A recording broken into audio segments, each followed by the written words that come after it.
Doctor గారు ఈ మధ్య చూస్తా అంటే ఎవరికి చెక్ చేసినా కానీ ఫ్యాటీ లివర్ గ్రేడ్ 1 అని చెప్పేసి చెప్తున్నారు. రైట్.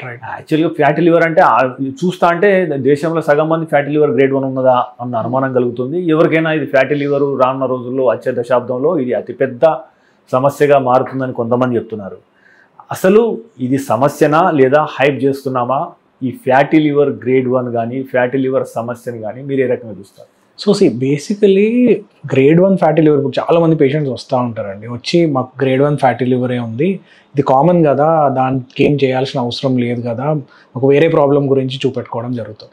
కాకపోతే అంటే మనకు అర్థం కావాల్సింది ఏంటంటే ఇప్పుడు ఫ్యాటీ లివర్ అనేది ప్రస్తుతం ప్రాబ్లం క్రియేట్ చేయట్లేదు. ఫ్యూచర్లో ప్రాబ్లం క్రియేట్ చేస్తుంది అని ఇప్పుడు జాగ్రత్త పడాల్సిన అవసరం ఉంది. ఇండియా ఏంటి అని అంటే ఫస్ట్ థింగ్ మనది diabetic capital of the world. అంటే మన ఇండియాలో ఉన్న పాపులేషన్లో డయాబెటీస్ తోటి సఫర్ అయ్యే పాపులేషన్ చాలా ఎక్కువగా ఉంది. ఫ్యాటీ లివర్ ఏంటి అని అంటే it is a side effect of diabetes, లేదు అని అంటే side effect of obesity, side effect of వేరే ఇన్ఫెక్షన్స్, లేకపోతే ఆల్కహాల్, ఇవన్నీ ఉండడంతో లివర్ పైన అయ్యే డ్యామేజ్ లివర్ ఫ్యాటీ లివర్ లాగా బయటపడుతూ ఉంది.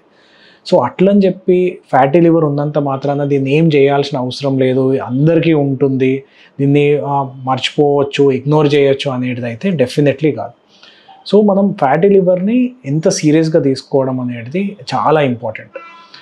అది ఏదో ప్రాబ్లం ప్రస్తుతం ఉంది అన్నట్టు కాదు, కాకపోతే ఫ్యూచర్లో ఈ ఫ్యాటీ లివర్ అనేది ఎక్కువయ్యి వేరే క్రానిక్ లివర్ డిజీజ్ అంటే సిరోసిస్ అనే స్టేజ్లో పోవద్దు అని ఇప్పుడు జాగ్రత్త పడాల్సిన అవసరం ఉంది.